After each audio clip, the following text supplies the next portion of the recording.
우리가 올해 초부터 1월부터 함께 어 이 다루려고 하는 것은 이 율법과 십계명입니다. 올 한 해 동안 전체 설교 스케줄을 제가 그렇게 짰어요. 1월 한 달 동안은 3번에 걸쳐서 우리가 왜 율법을 배워야 하는가, 또 율법이 오늘날 현대 신자들에게 갖는 의미가 무엇인가, 또 이 율법을 통해서 우리가 어떤 유익을 누릴 수 있는가, 이제 이런 내용들을 좀 함께 살펴보았죠. 그리고 이제 2월 달부터 십계명을 다루는 본론으로 들어갑니다. 제1계명부터 제10계명까지 다 다룰 건데요.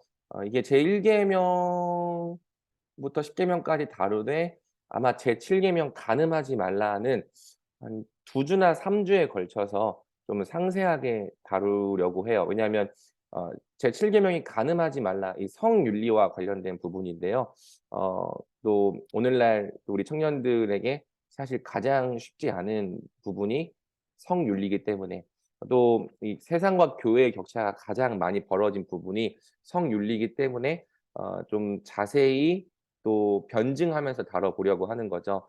어 어려울 것 같긴 하거든요. 오늘날 또 이 굉장히 보수적인 이 성경의 가치관을 또 오늘날 우리가 또 가지고 지켜야 한다라고 주장하고 말할 때에 청년들이 사실 이렇게 기쁘게 받아들여 주면 감사하지만 많은 부분 우리에게 충돌이 되고 또 어려움이 될 텐데, 한번 정말 잘 준비해서 전하려고 생각을 하고 있습니다. 십계명이 끝나면 이 산상수훈을 좀 다뤄보려고 하거든요. 이 산상수훈의 주제도 율법이에요. 그래서 예수님께서 율법을 폐하러 오신 것이 아니라 율법을 완성하기 위해 오셨다라는 주제를 갖고 있고요. 그래서 실제로 우리가 하나님 나라의 백성, 특별히 새 언약 백성이 어떻게 율법을 지키는 백성이 되어야 하는가를 이 산상순이 다루고 있죠. 그다음에 이제 마지막으로는 야고보서를 강해하려고 합니다. 그래서 야고보서는 결국에는 이 행함이 없는 믿음은 죽은 것이라 말하면서 우리의 믿음이 진짜라면 반드시 그 믿음이 하나님의 법을 지켜 행하는 거룩한 순종으로 나타나야 한다고 말을 해요. 그래서 우리가 야고보서까지 딱 올 한 해 동안 정리를 하고 나면 하나님의 율법이 신약 백성에게는 이렇게 적용되는구나, 우리가 하늘의 법으로 이 땅을 사는 자들 되어야 하는구나, 요렇게 좀 우리 안에 나름대로 많이 정리가 될 것 같습니다. 제가 1월 달에 3번에 걸쳐서 서론을 정리했기 때문에 이 2월 달에는 바로 십계명으로 들어가는 것도 좀 고민을 했거든요. 바로 제1계명으로. 그런데 또 제가 자료를 찾으며 읽다 보니까 서문을 가르치지 않고 십계명을 배우는 것은 완전히 안타까운 현상이다, 그러니까 잘못된 거다라고 이렇게 굉장히 한 목사님께서 이 비판의 글을 적어 놓으셨더라고요. 그래서 제가 또 안타까운 일이라는데, 잘못된 일이라는데 서문을 뛰어넘으면 안 되겠다라는 생각에서 한 번 더 이 십계명 자체가 갖고 있는 서문, 그러니까 그전까지는 제가 어레인지한 서론이었고 십계명 자체가 시작되기 전에 1절과 2절이 서문이거든요. 이 서문을 다루고 지나가야겠다고 좀 결정을 했습니다. 그런데 사실 또 서론을 한 번 더 듣는 게 피로감을 줄 수 있어요. 이제 좀 본론 좀 다루지 왜 자꾸 서론이 길어, 이제 이런 반응이 우리 가운데 나올 수 있는데, 또 우리 청년들은 착하니까 잘 들어줄 거라고 믿고, 어차피 서문은 율법을 지켜야 한다라는 당위를 얘기하는 거예요. 그런데 그 당위가 이제 어디서 나오는가를 십계명 서문 자체에서 찾아보려고 하는 거죠. 자, 한번 정리를 해봅시다. 도입부는 없앴어요, 제가. 그냥 왜냐면 내일은 거의 한 4가지 포인트가 될 것 같기 때문에. 서문은 중요하다. 왜? 이 서문은 어 율법을 지켜야 할 당위를 제시하고 있기 때문이에요. 그리고 이제 1절을 보면은 하나님께서 이 모든 말씀으로 말씀하셨다라고 얘기하면서 이 모든 말씀으로 말씀하셨다는 사실을 강조하죠. 그래서 십계명을 10가지 말씀이란 의미에서 데칼로그라고도 부릅니다. 데칼로그. 멋있게 영어로 쓰고 있는데, 쓰고 싶은데 철자를 틀릴까 봐 한글로 적었어요. 그래서 데칼은 열이다, 로그는 말씀이다. 우리가 하나님의 말씀을 지키며 살아야 한다고 할 때 어떤 말씀을 지키는 것이냐? 사실상 이 데칼로그를 지키며 사는 겁니다. 이해가 됩니까? 그러니까 10가지 말씀, 하나님께서 직접 주신 말씀이고요. 우리가 하나님의 말씀을 지키며 살아야 한다라고 했을 때는 이 데칼로그를 지키며 산다는 거예요. 이 십계명은 헌법과도 같아요. 나중에 우리가 각 계명을 다루면서 알게 되겠지만 성경에 있는 모든 명령은 다 이 10가지 말씀에 기초하고 있는 겁니다. 그러니까 신약 성경에 있는 여러 명령들 있잖아요. 뭐 내 아내를 내 몸과 같이 사랑하라. 이런 명령도 있고요. 서로 피차 복종하고 서로를 불쌍히 여기고 서로를 존중하라. 뭐 이런 명령들이요. 다 알고 보면은 이 십계명 10가지 말씀에 기초하고 있는 말씀인 거죠. 그래서 우리가 신약 성경의 어떤 말씀을 지키든 또는 구약 성경의 어떤 말씀을 지키든 그 근본은 다 데칼로그입니다. 그래서 하나님의 말씀을 지킨다. 이것은 이퀄 데칼로그를 지킨다. 10가지 말씀에 순종하며 살아간다. 이렇게 이해할 수 있는 거예요. 자, 그럼 반대로 하나님의 말씀에 불순종한다. 뭐에 불순종하는 겁니까? 데칼로그에 불순종하는 겁니다. 그러니까 오늘날 우리는 이 순종에 대한 기준을 자꾸 이 종교적인 의식으로 바꿔 놓았거든요. 이 예배에 참여한다, 주일을 성수한다. 물론 그것도 다 데칼로그에 들어가 있어요. 뭐 안식일을 준수하라라는 제4계명 같은 경우에 이제 다 들어가 있는 말이긴 하지만 이 너무 의식적으로 그 종교적인 일을 했냐 안 했냐를 가지고 하나님께 영광되는 삶을 살았냐 안 살았냐를 판단하려고 하는데 실제로 그렇게 집중해 버리면 우리도 바리새인들과 똑같이 되어 버리는 거예요.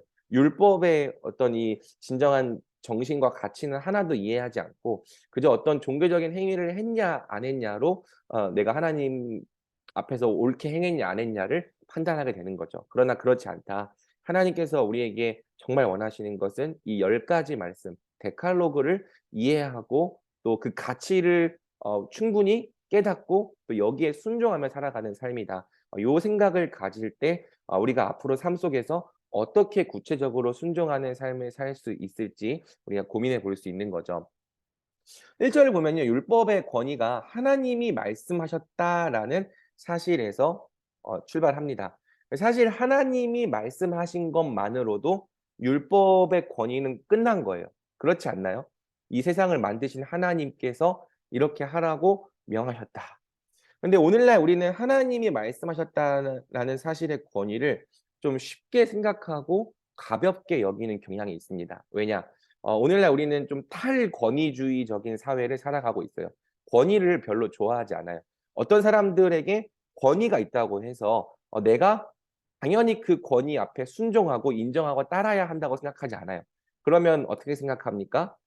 권위를 스스로 증명하는 사람의 말을 들으려고 합니다. 그러니까 이제 권위 자체를 별로 좋아하지 않고 권위가 있다고 해서 따르려 하지 않는다는 거죠. 근데 이러한 풍조를 하나님께도 적용해요. 그래서 어떤 일이 벌어지냐면 하나님이 말씀하셨다는 사실 하나만으로 내가 지켜야 될 이유가 충분하지가 않은 거예요. 하나님이 말씀하셨다고 할지라도 그것이 내가 판단하기에 옳지 않으면 지키지 않아도 되는 말씀이 되는 거고요. 분명 하나님의 말씀이라고 말할지라도 그것이 내게 와닿지 않으면 지켜야 할 이유를 모르겠다라고 말하는. 그러니까 이제 결국에는 이 하나님의 권위를 생각보다 가볍게 여기고 하나님이 말씀하셨다라는 사실 그 하나만을 가지고는 순종하려 하지 않는 태도가 우리 가운데 있다는 거죠. 그런데 여러분 이 사실 하나님을 우리가 경외한다면 하나님이 말씀하셨다라는 이유 하나만으로 순종하기에 충분하다는 겁니다. 경외라는 게 뭐예요? 경외라고 하는 것은 두 가지의 표현이 합쳐진 건데요. 두려워하다, 그다음에 사랑하다. 이렇게 두 가지가 경외하다예요. 두려워함과 동시에 사랑하다. 이 둘 중에 하나가 빠지면 경외가 아니에요. 그러니까 두려워하기만 한다. 그러면 경외가 아니에요. 두려우니까 무서워서 행하는 거잖아요. 그런데 또 사랑하긴 하는데 친하게 생각하긴 하는데 두려워하진 않는다.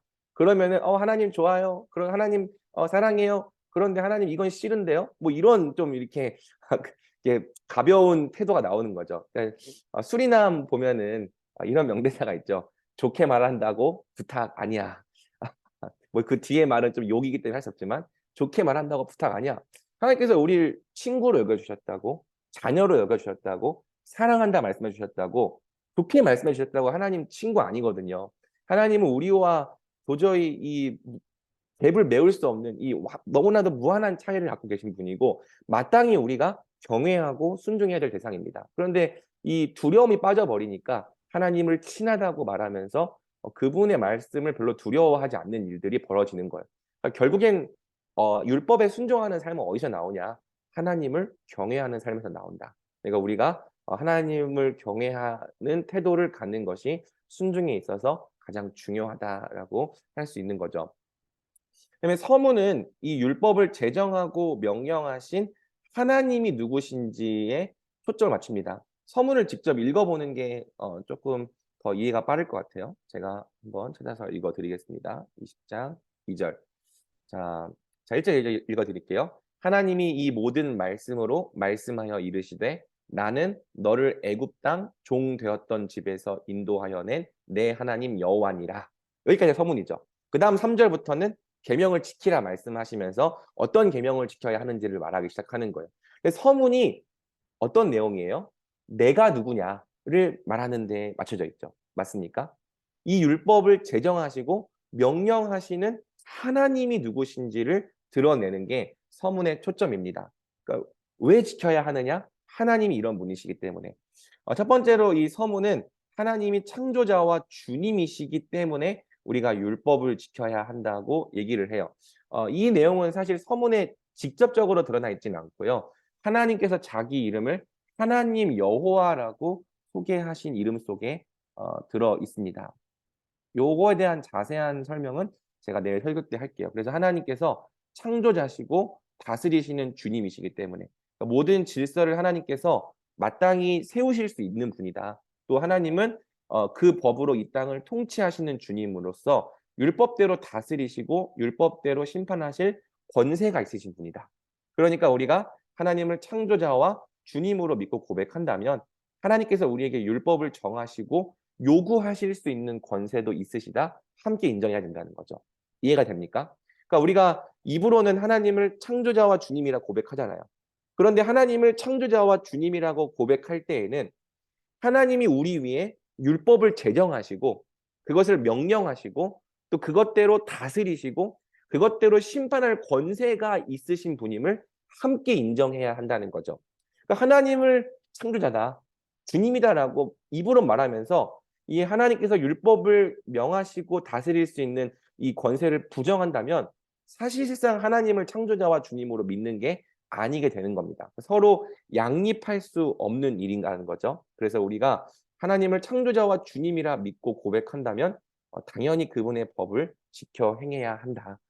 우리가 하나님의 법을 판단할 것이 아니라 그분의 권세와 권위를 인정하고 창조자 되신 하나님의 법에 우리가 엎드려야 한다. 복종해야 된다. 이것이 이제 서문이 우리에게 법을 지켜야 되는 이유로 제시하는 첫 번째 당위입니다.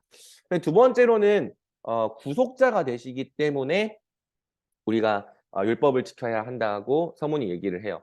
사실 서문의 강조점이 요거예요. 하나님께서 우리의 구속자가 되시기 때문에. 그래서 너를 애굽 땅 종 되었던 집에서 인도하여 낸 내 하나님 여호와니라. 그러니까 하나님 어떤 분이시냐? 우리를 애굽 땅 종 되었던 집에서 인도하여 내신 구속자신 거죠. 하나님께서 우리를 구원하셨다는 거예요. 하나님께서 유월절 어린 양의 피로 우리를 값주고 사셨다는 거예요. 하나님께서 우리를 값주고 사셨으니까 이제 우리가 누구 겁니까? 하나님 거라는 거죠. 하나님의 소유가 되었으니까 하나님의 법에 마땅히 순종하는 자들 되어야 한다. 이것이 이제 서문이 주장하는 두 번째 당위입니다. 신약에도 같은 논리가 발견이 돼요. 너희는 너희 자신의 것이 아니라 누구 겁니까? 값으로 산 것이 되었으니 너희 몸으로 하나님께 영광 돌리라. 우리는 예수님의 피로 사신 바 되었기 때문에 내 자신의 것이 아니라 하나님의 소유, 하나님의 기업이다. 그러니 우리가 마땅히 우리 몸을 통해 하나님께 복종하고 하나님께 영광 돌리는 게 마땅하다라고 얘기를 하는 거죠. 그리고 고린도후서 5장 15절도 한번 제가 읽어볼게요. 그가 모든 사람을 대신하여 죽으심은 살아있는 자들로 하여금 다시는 그들 자신을 위하여 살지 않고 오직 그들을 대신하여 죽었다가 다시 살아나신 이를 위하여 살게 하려 함이라. 예수님이 우리를 왜 죽으시고 왜 부활하셨냐? 더 이상 우리가 우리 자신을 위해 살지 않고 우리를 위해 죽으시고 부활하신 예수님을 위해 살게 하시려고 우리를 구원했다는 거예요. 그러니 마땅히 우리가 하나님께서 요구하시는 법을 지켜야 한다라고 당위를 제시하는 거죠. 하나님께서 우리에게 원하시는 삶이 뭐냐? 계속 성경은 처음부터 끝까지 일관되게 말해요. 바로 거룩이다. 하나님의 뜻은 이것이니 곧 너희의 거룩이라. 이 레위기 11장 45절을 보면 나는 너희의 하나님이 되려고 너희를 애굽 땅에서 인도하여 낸 여호와라. 내가 거룩하니 너희도 거룩할지어다. 거룩하다는 게 무엇이냐? 하나님의 법을 복종하며 사는 거죠. 이제까지는 내가 내 마음대로 살았어요. 세상의 원리와 또 세상의 가치관대로 살았어요. 그런데 이제는 하나님 소유되었으니까 하나님의 법대로, 하나님의 가치관으로, 또 하나님께서 요구하시는 삶의 원리대로 살아가는 것이 거룩이죠. 그래서 여러분 이것도요. 우리가 이 둘 중에 하나만 하려고 하면 안 됩니다. 그러니까 하나님께서 나를 값주고 사셨다. 은혜로 구원하셨다라고 고백하는 사람은 마땅히 우리에게 은혜 주신 분의 요구를 들어야 되는 거예요. 하나님께서 나를 은혜로 구원하셨다고 말하면서 그분의 요구는 내가 지키기 싫다. 이것은 사실 굉장히 악한 태도인 거죠. 제가 이렇게 표현해 봤습니다. 혜택은 누리려 하면서 의무를 거절하는 것은 악한 일이다. 그러니까 예수님께서 나를 위해 십자가 지시고 나를 위해 죽으신 그 은혜를 누리려 하면서 그분이 요구하신 의무를 거절하려고 하는 것은 악한 일이다. 구원의 은혜를 받았다고 말하면서 구원하신 분의 요구를 거절하는 것은 배은망덕한 일이다. 구원의 은혜를 받았다고 고백한다면 마땅히 우리를 구원하신 분의 요구에 순종하며 살아야 한다. 하나님께서 우리를 사셨기 때문에 자기 소유 삼으셨기 때문에 우리가 하나님의 법에 기쁨으로 순종해야 함을 마음 깊이 인정해야 하는 거죠. 요게 되면은 우리가 또 하나님을 사랑하고 하나님의 법을 지키며 사는 삶을 살아갈 수 있는 겁니다. 자, 그다음에 마지막 이제 세 번째가 결국에는 설교에서 가장 제가 강조하려고 하는 이 클라이막스인데요. 율법 십계명 서문은 하나님이 우리와 언약을 맺으신 언약의 주이기 때문에 우리가 율법을 지켜야 한다고 얘기를 해요. 어떻게 알 수 있냐면은 일단 서문 자체를 보면 그냥 하나님 여호와가 아니라 네 하나님 여호와라고 얘기를 해요. 그러니까 하나님은 그냥 객관적으로 존재하시는 별도의 객체가 아니라 우리와 관계 맺으신 내 하나님 여호와, 우리의 하나님 여호와라는 뜻이죠. 그래서 하나님과 우리가 언약의 관계를 맺었기 때문에 그래서 율법을 지켜야 한다. 이것이 출애굽기 9조에서도 드러나는데요. 19장에서 하나님께서 언약 맺자고 청혼을 하세요. 그 다음에 언약을 지키는 법을 유지하는 그 내용으로서 20장에서 23장까지 십계명과 율법을 명시하십니다. 그 다음에 24장에서 실제로 언약을 체결해요. 근데 이 언약을 체결하는 내용을 보면은 결혼식이에요. 그래서 같이 체결하고 장로들이 산에 올라가서 하나님이랑 같이 먹고 마시면서 잔치를 즐긴단 말이죠.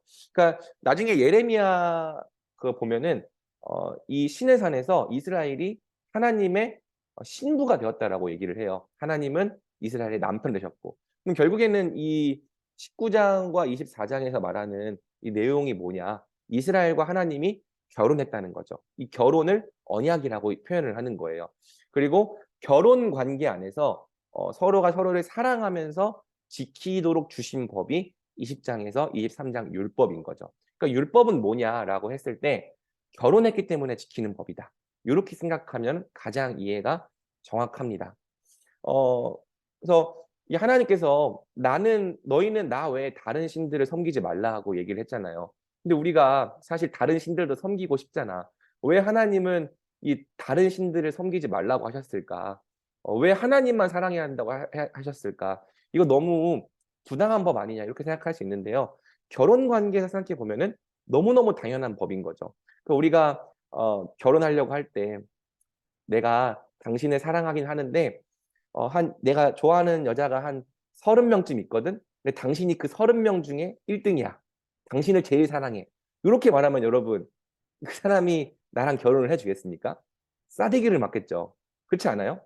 그 다음에 365일 중에 내가 364일은 당신을 사랑할게. 그런데 365일 중에 딱 하루 정도는 다른 여자와 사랑을 나눌 수 있는 기회를 줘. 이렇게 말하면 요거는 부당한 겁니까?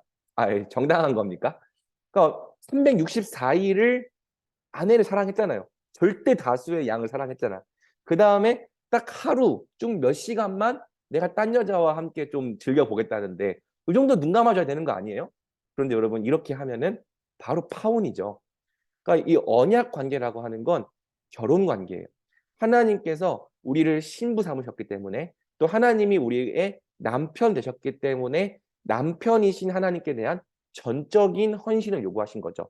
우리에게만 전적인 헌신을 요구하신 게 아니라 하나님도 우리에게 전적으로 헌신하시겠다고 약속해 주신 겁니다. 하나님께서 우리에게 어떻게 헌신하셨어요? 자기 아들을 죽기까지 내어주셨잖아요. 그리고 그 아들을 통해 우리에게 모든 것 다 주셨잖아요. 하나님도 우리에게 전적으로 헌신하겠다. 그러니 너희도 오직 나에게만 헌신해라. 이것이 사실 율법의 가장 큰 클라이막스입니다. 제가 이제 결혼하면서 아내랑 진짜 많이 싸웠거든요. 근데 싸우기만 하면 안 되잖아요. 그래서 싸우고 난 다음에 규칙을 좀 세웠어요. 제가 결혼 초창기에 좀 못난 짓을 많이 했어요. 그래서 제가 이제 뭐 교회 일을 집에 갖고 와서 저녁에 이제 방 들어가서 교회 일을 하고 있고 또는 설교 준비하고 있고 그 다음에 이제 신학대학원 다니면서 내가 이거 책 읽어야 된다고 방문 걸어 잠그고 책을 읽고 그랬거든요. 그래서 이제 아내랑 진짜 오지게 싸웠습니다. 그 싸우면서 제가 그런 말도 했어요. 막, 내가 이렇게 공부 열심히 안 해서 좋은 목사 못 되면 당신이 책임질 거냐. 이렇게 좀 못난 소리 했었는데요. 그렇게 하면서 좀 규칙을 세웠습니다. 교회 일은 집에 가져오지 않기.